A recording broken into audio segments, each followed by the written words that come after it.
Assalamualaikum warahmatullahi wabarakatuh. Apa khabar semua? Semalam, kalau yang tak tahulah, apa yang berlaku semalam di Parlimen yang merupakan hari terakhir sidang Dewan Rakyat untuk sesi kali inilah, sebelum ia akan disambung pada bulan Jun akan datang. Satu sidang media yang saya kira agak besar, gempar, sebab ada satu benda pelik yang berlaku dalam Parlimen semalam. Kalau ikut daripada sidang media yang diketuai oleh Ketua Whip Perikatan Nasional, iaitu Datuk Seri Taqiyuddin, yang menyatakan tentang semalam sepatutnya ada 3 aturan mesyuarat yang perlu diselesaikan, sebab dia adalah berkenaan tentang urusan kerajaan yang wajib diselesaikan. Hatta sampai pukul 4 pagi ke 5 pagi ke, selagi mana tak selesai aturan mesyuarat tersebut, selagi itu ia perlu diteruskan. Cuma semalam telah berlaku satu benda yang pelik, di mana ada satu aturan mesyuarat yang tidak diselesaikan sepenuhnya, iaitu pindaan perlembagaan berkenaan tentang isu warga negara, yang saya kira rakyat Malaysia korang kena tahu pasal benda ni, sebab ia melibatkan pertambahan penduduk daripada pelbagai sudut, pendaftaran sebagai seorang warga negara yang akan diputuskan oleh pihak kerajaan dan disangat berkait rapat, sebab mereka ni akan hidup dengan kita setelah mereka mendapat kewarganegaraan. Jadi sebenarnya isu tu penting lah, sebab dia melibatkan, boleh jadi mereka ni akan jadi bakal keluarga kita, bakal menantu ataupun bakal suami, bakal isteri. So sepatutnya perbahasan berkenaan tentang pindaan perlembagaan, bacaan kali kedua, sangat-sangat mustahak, yang perlu diketahui oleh semua orang, termasuk rakyat Malaysia, sebab mereka akan hidup dengan kita. Okey, tapi semalam ia hanya setakat dibacakan untuk bacaan yang kedua dan tidak diselesaikan dengan perbahasan dan sebagainya.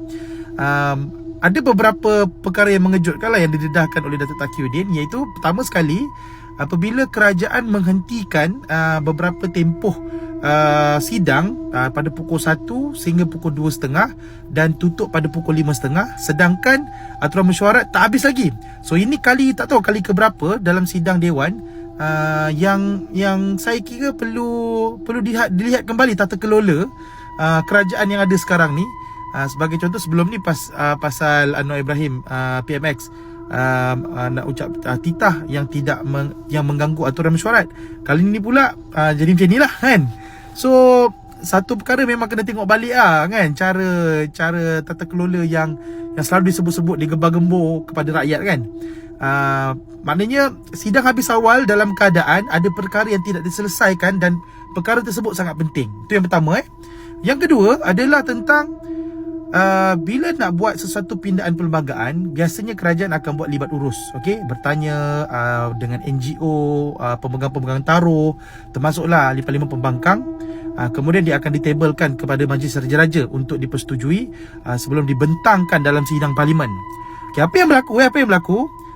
Draft berkenaan tentang pindaan ini telah dimaklumkan kepada NGO, telah diserahkan. Dalam masa yang sama telah kalau saya tak silap mendapat perkenan daripada Majlis Raja-Raja. Tapi apabila nak dibentangkan di dalam parlimen, benda tu lain. Benda tu lain. Maknanya ada beberapa pindaan yang dibuat tu berbeza dengan apa yang ada dalam libat urus, dan apa yang dipersembahkan di Majlis Raja-Raja.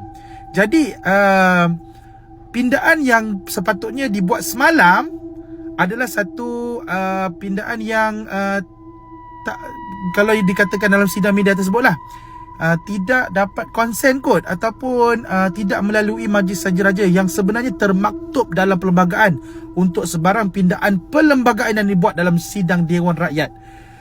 Jadi, tapi sidang dah habis. Macam mana fikirkanlah, dengan isu rakyat yang tidak berkesudahan, banyak subsidi kena tarik, isu padu lagi dan sebagainya. Masuk pula bab yang sangat-sangat penting, yang sangat-sangat sensitif, iaitu berkenaan tentang isu warga negara. macam ni jadinya. Jadi guys, apa pendapat korang? Apa khabar semua?